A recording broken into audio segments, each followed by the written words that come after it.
Hi guys! Welcome to my world! Ito na naman si Inday guys sa kanyang kitchen. So alam niyo na, magluluto na naman tayo. Ang recipe ko for today, kasi meron kami hiling ng aking mga friends, ay steamed fish na pampano. Ito guys, pampano. Steam natin ang pampano. Ngayon ang mga ingredients ko, syempre fish, pampano, and then may green onions. Iniwalay ko yung light na medyo white pa, and then yung dark na green onions, and then cilantro and ginger. And then may mga ingredients ako para sa sauce na gagawin natin. Meron akong soy sauce, sugar, and then sesame oil, and then rice cooking wine.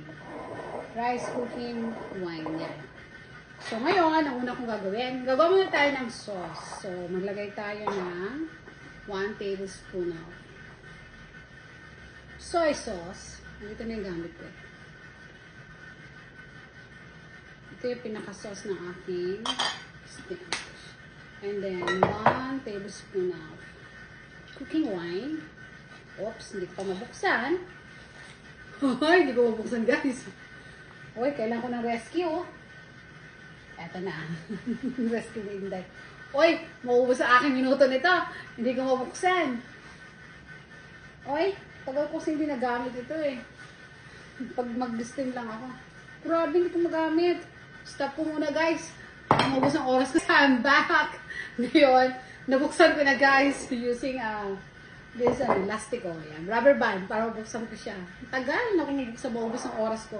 Okay, ngayon, di ba, nilagyan ko ito ng 1 tablespoon of soy sauce, and then lalagyan natin ng 1 tablespoon of cooking wine. Okay.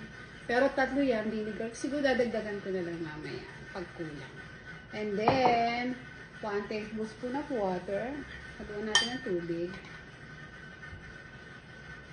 And 1 teaspoon of sesame oil. Alam mo yung mga Chinese, di ba? Magalito mahilig sila sa sesame oil. Bango. And then, para medyo may tamis na kaunti, lagyan din natin ng sugar, 1 tablespoon, sandali. Hindi ko na siya pwede yun. 1 tablespoon of sugar. Yan. Okay. Okay na. And then, atin siyang paluin. So, yan na guys. Yan siya guys. Yan ang pinaka-soy sauce ko para sa aking soy sauce. Pinaka-sauce ko sa aking steamed fish. Actually, dahil tatlo siya, kailangan dagdagan. Ano ang kulang? So, gagawin ko na lang ulit ng another 1 tablespoon of soy sauce. Actually, dapat dalawa nito eh. Ng soy sauce. Pero since na dadagdagan ko ng kahalate, estimate ko na lang. Gagawin ko na siyang tatlo. And then, lalagyan ko rin siya ng kaunti pang wine. Siguro half lang nito. In-estimate ko na lang guys kasi masyadong marami akong gagawin na. Then, sugar, kaunti lang. Estimate na ito. Ayan na guys. Ang aking soy sauce